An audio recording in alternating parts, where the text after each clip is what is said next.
Coucou tout le monde, j'espère que vous allez bien. Ici ça va. Je suis vraiment contente de vous retrouver aujourd'hui pour cet épisode voilà, qui va parler du fait de trouver ses réponses en soi. C'est un sujet qui, à mon sens, est important et dont on parle pas souvent d'ailleurs. Enfin, je ne me rappelle pas l'avoir déjà vu évoqué quelque part d'ailleurs. Donc voilà, je suis vraiment impatiente en tout cas de vous partager mes réflexions personnelles sur le sujet. D'autant plus qu'on est dimanche, 19h19 précisément. Donc si vous voulez faire un vœu avec cette heure miroir, c'est le moment. Je sais que Kathleen a fait un vœu à chaque fois. Du coup, j'ai pris l'habitude de le faire. Euh, mais voilà, donc on est dimanche et d'habitude, c'est quand même réglé depuis un moment cette histoire d'enregistrement de podcast.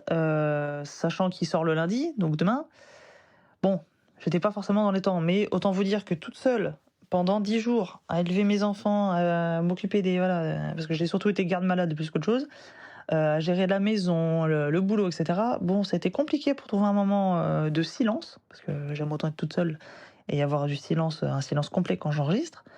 Donc ça a été compliqué. Donc là, je profite qu'ils soient partis tous avec leur papa faire un tour de vélo pour enregistrer ça. Donc c'est parti. Bonjour, je m'appelle Julie, je suis la maman de 3 enfants, âgés de 13 à 4 ans, accompagnatrice en développement personnel, future praticienne en psychothérapie et amoureuse de la vie. Je souhaite la bienvenue sur le podcast The Cocoon, un podcast dédié aux femmes qui veulent vivre une vie sereine et épanouie sans s'épuiser. Ma mission, c'est de vous guider dans la transformation de votre soi intérieur afin de vous donner les ressources pour transformer votre vie. Chaque semaine, je vous partage mes conseils et astuces, de l'inspiration, mes réflexions et mes phases d'introspection, afin de vous aider à reprendre la main sur votre vie, à faire de la place pour plus de self-love et d'alignement. Chaque jour, vivez plus en conscience. Apprenez à vous connaître et à incarner votre vérité. Grâce à ces épisodes, vous serez, je l'espère, prête à vivre l'une des plus belles pages de votre vie. Comme d'habitude, si vous aimez le podcast, la meilleure façon de le soutenir est de lui mettre une note de 5 étoiles sur la plateforme de podcast que vous utilisez. Ainsi, vous permettrez à d'autres personnes de le découvrir plus facilement. Ensemble, épanouissons-nous dans nos vies. Donc, je voulais vous parler de ces questions justement qui nous tourmentent, voilà, les questions dont on va avoir tendance à se poser. Et surtout, les questions qu'on va avoir tendance à poser aux autres, ok, qui nous concernent, d'accord, mais qu'on pose aux autres. Vous savez, on est constamment bombardé de conseils. Alors, vous allez me dire, bah oui, je sais, surtout quand on est parent. Bah oui, c'est un fait. Souvent, quand on est parent, c'est... en plus, nous, on a même le chic pour avoir droit à des conseils non sollicités. Ça, c'est les meilleurs. Alors ça... Pompon sur la Garonne. Ça, c'est le top du top. C'est ceux où voilà, on n'a rien demandé, mais on a droit à des conseils. Mais en fait, on n'en voulait pas de ces conseils-là. Nous, on s'en fiche. Alors ça part généralement d'un bon sentiment, mais toujours est-il que c'est pas forcément toujours agréable à recevoir. Et puis on a aussi ces réponses qui proviennent de l'extérieur.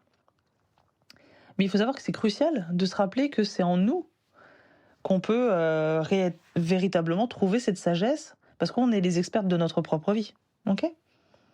Donc pour moi, trouver les réponses en moi, clairement, ça s'est pas fait du jour au lendemain. J'ai dû pratiquer encore pour que ça devienne une habitude. Un peu comme les 3/4 de ce dont je vous parle dans mon podcast d'ailleurs, de manière générale. C'est souvent une affaire de pratique, évidemment. Je suis pas arrivée un beau jour, je vais faire comme ci comme ça. Non, déjà j'ai été formée, évidemment, thérapie, etc. Et en plus, c'est bien d'avoir la théorie, mais il faut mettre en pratique. Donc il faut pratiquer encore et encore. C'est comme le vélo, c'est comme tout. Donc j'ai appris à écouter mon intuition. Chose que j'avais arrêté de faire depuis quasiment tout le temps d'ailleurs, je pense. Je pense que j'ai jamais vraiment écouté mon intuition, sauf peut-être, c'est même sûr, j'ai commencé vraiment à m'écouter moi, et justement à plus écouter la vie des autres. Je dirais, c'est simple, c'est quand j'étais enceinte de Logan. Voilà, ça a été le déclencheur. C'est à partir de ce moment-là que j'ai fait ma première vraie grosse thérapie, genre vraiment le truc avec un début, un milieu, une fin. Et c'est ça vraiment qui m'a ouvert l'esprit et qui m'a fait prendre conscience qu'en fait, l'intuition, c'est hyper important, quoi. Vraiment, s'écouter soi et ses ressentis, c'est très, très important. J'ai appris à me connecter avec mon être intérieur, justement, avec mes pensées, avec ce que je suis moi, et puis à faire confiance à mes instincts. Ça, c'était très important aussi pour moi.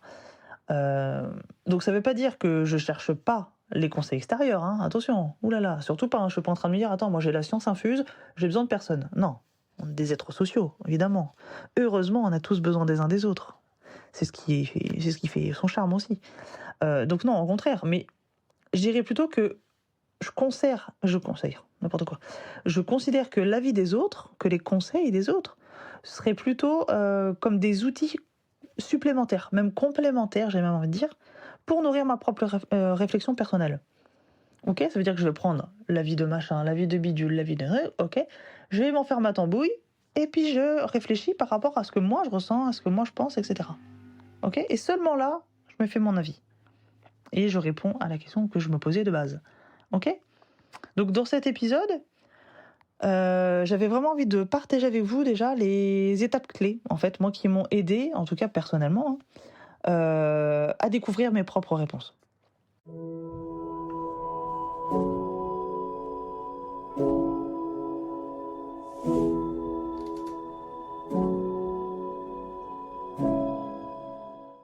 Donc tout d'abord, il est important de créer des moments, à mon sens, des moments de calme et de solitude. Parce qu'il n'y a que dans ces moments-là, d'autant plus quand on est parent et surtout, je pense, quand on est maman, où on peut vraiment s'entendre, on peut vraiment s'écouter, écouter ce flot de pensée. Ok ? Parce qu'on est sans arrêt stimulé. On peut même pas aller faire ce qu'on a à faire aux toilettes sans être alpagué toutes les 2 minutes pour un chouchou qui a pas été bien mis, pour machin, il a pris mon jouet, et j'ai mal là, et j'ai ceci, et voilà. Et quand c'est pas eu, c'est le mari. Seigneur Jésus. Bon, donc autant vous dire que ces moments-là, ils sont très importants. Il faut avoir des moments de solitude quand même. Pour pouvoir déjà prendre du temps pour soi, déjà c'est hyper important pour notre santé mentale à un moment donné. Pour leur santé tout court à eux, si on veut pas les envoyer contre un mur, hein, bien sûr, ceci est une blague de second degré, ok. Mais voilà, c'est très important. Et donc, pour pouvoir se concentrer sur nos propres pensées. Ensuite, j'ai pratiqué la méditation. Ça a été très important, surtout pour redescendre en pression. Ça fait vraiment du bien. Et j'ai découvert la pratique de la pleine conscience. Ça a été je sais même pas comment vous dire ça. Une évidence. C'est-à-dire que ça m'a fait prendre conscience de certaines choses dont j'avais besoin et que j'avais même pas conscience. De certaines choses que j'aimais et dont j'avais même pas conscience. Que malgré le fait que je fasse les choses depuis des années, et ben le fait d'être en pleine conscience, le fait d'être avec la bonne personne ou les bonnes personnes, et ben tout de suite ça a tout changé. Ah bah en fait ça j'aime bien. Ah bah ouais, en fait oui, bah, c'est plutôt comme ça que je devrais faire ça. Ah bah oui, et puis vous voyez, ça m'a ouvert l'esprit, mais genre vraiment, c'est incroyable, vraiment. Donc voilà, moi ça a vraiment été des outils qui ont été précieux dans mon parcours et qui m'ont permis de me recentrer et d'entendre ma voix intérieure. Ensuite, je vous encourage à explorer vos passions, vos rêves, vos aspirations profondes, vraiment. Hein. C'est-à-dire que qu'est-ce qui vous fait rêver ? Qu'est-ce qui vous met des paillettes dans votre vie, hein, comme dirait Inès ? Qu'est-ce qui vous fait vibrer ? Pour prendre un exemple, pour illustrer mes propos, vous savez que j'aime bien faire ça. À titre très personnel, parce que je ne vais pas vous parler de je ne sais qui, je ne connais pas leur vie. Donc à titre très personnel, ce qui me fait rêver, ce qui me passionne depuis avant que je sache marcher, c'est la danse. Ok, la danse, la musique. C'est-à-dire que moi, par exemple, pour les gens qui me connaissent très bien, ils vous le diront, je ne peux pas entendre de la musique, même un truc que j'aime pas, hein, sans bouger. J'ai au moins un pied ou une main, ou il y a toujours quelque chose qui bouge. C'est obligé. Voilà, c'est plus fort que moi, c'est ancré, mais moi c'est viscéral, donc c'est encore autre chose. Et quand j'y réfléchis, je me dis, mais attends, pourquoi t'aimes autant la danse ? Pourquoi t'aimes autant la musique, Julie ? Il y a bien quelque chose. Ça vient pas de pourquoi ? Est-ce que c'est lié à un souvenir ? Est-ce que c'est machin ? Parce que moi, en plus, j'ai grandi dans une famille de mélomanes. Mon papa m'endormait avec la guitare sous le bras, en train de me faire des airs de guitare pour m'endormir. Mes parents ont été animateurs radio. Enfin voilà, j'ai eu, fut un temps, avant d'être avec mon mari, j'ai connu et j'ai eu une relation avec un producteur de musique. Donc, bon voilà, j'ai été avec un guitariste musicien. Enfin voilà. Donc, la musique, en fait, c'est logique, si vous voulez. C'est évident, je ne peux pas faire ma vie sans musique. Mais qu'est-ce qui fait que j'aime autant la musique et du coup la danse ? C'est parce que j'aime partager, j'aime offrir, j'aime donner, j'aime voir les sourires sur le visage des gens. J'aime entendre les rires, j'aime voir les sourires complices quand on danse avec son partenaire de danse, hein, j'entends bien. Voilà, c'est ça en fait, c'est le partage. Et c'est vrai que chez nous, dans notre famille, on aime ça. On aime le partage de manière générale, hein. On aime avoir des grandes tablées, faire des grandes bouffes, etc. Bon, c'est plus compliqué par les temps qui courent, mais avec les moyens, etc. Mais toujours est-il qu'on adore ça. Donc voilà, j'ai compris que cette passion-là, en tout cas pour moi, c'est lié à ces émotions-là. Ok ? Et donc du coup, nos passions sont souvent des indices révélateurs qui nous guident vers nos réponses. Parce qu'en écoutant nos passions, on trouve les réponses sur ce qui nous rend vraiment heureux et épanouis. Ok ? Donc déjà, ça va être un bon indicateur quand même. Et ensuite, je dirais qu'il est essentiel, ça me paraît évident, pour vous j'imagine qu'aussi, mais je préfère le redire quand même, on ne sait jamais, une petite piqûre de rappel, ça fait jamais de mal. C'est évidemment essentiel de cultiver l'amour-propre et la confiance en soi. Je vais vous prendre un autre exemple. Vous n'allez pas aller demander un conseil ou un service au voisin ou à la voisine que vous ne pouvez pas encadrer, en qui vous n'avez aucune confiance. Bon, bah là, c'est pareil. Vous n'allez pas pouvoir regarder en vous, vous écouter vous, pour répondre à vos propres questions si vous n'avez pas d'amour pour vous-même et si vous n'avez aucune confiance en vous, si vous n'avez pas confiance de votre valeur. Ça va être très très compliqué. Donc, en développant une relation saine et aimante avec vous-même, mais forcément, vous allez être mieux équipé pour prendre des décisions alignées à vos valeurs, à vos réels besoins. Ok ? Et puis, pour terminer la liste, je dirais que, bien sûr, il ne faut vraiment pas avoir peur de faire des erreurs. La vie, vous savez, c'est un voyage d'apprentissage constant.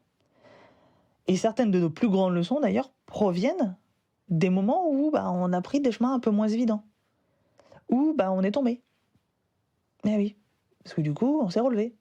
Les erreurs, ce sont clairement des opportunités de croissance énormes. Et de découverte de soi aussi. Moi, sincèrement, quand mes enfants font des erreurs, je leur dis c'est bien, vas-y, continue. Alors la première fois, ils m'ont regardé avec des yeux, mais elle est complètement cinglée, maman. Ça y est, on l'a perdue, là, à la vriller.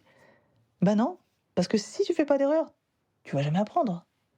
Et analysez, observez, et vous remarquerez que les choses que vous avez les mieux retenues, c'est généralement soit des choses que vous avez adorées, soit des erreurs que vous avez commises et que du coup vous avez fait différemment. Ok ? Donc pour conclure, je voulais vraiment vous rappeler que vous êtes les plus puissantes et plus sages que ce que vous pouvez penser. Les réponses à vos questions les plus importantes qui vous concernent sont déjà en vous. Prenez juste le temps de vous écouter. Prenez juste le temps de vous comprendre. Et surtout, prenez le temps de vous aimer inconditionnellement. Ok ? Voilà, j'espère que cet épisode vous aura inspiré, vous aura donné envie d'explorer davantage votre propre cheminement intérieur. N'oubliez pas de vous abonner, évidemment, au podcast, ça vous évitera de louper d'autres épisodes. Partagez si vous en sentez l'envie, si vous pensez que ça peut aider quelqu'un. Moi j'ai vraiment hâte de continuer les futurs épisodes parce que j'ai déjà pas mal d'idées de contenu, donc ça bouillonne, donc il va falloir que je liste tout et que je mette tout ça en son. Voilà. Donc encore merci d'être là, de partager ces moments-là avec moi. Prenez soin de vous, surtout, et souvenez-vous, c'est vous les détentrices, ok, de votre propre réponse. Je vous envoie tout mon amour, je vous dis à très bientôt dans le prochain épisode. Restez connectés. Bye.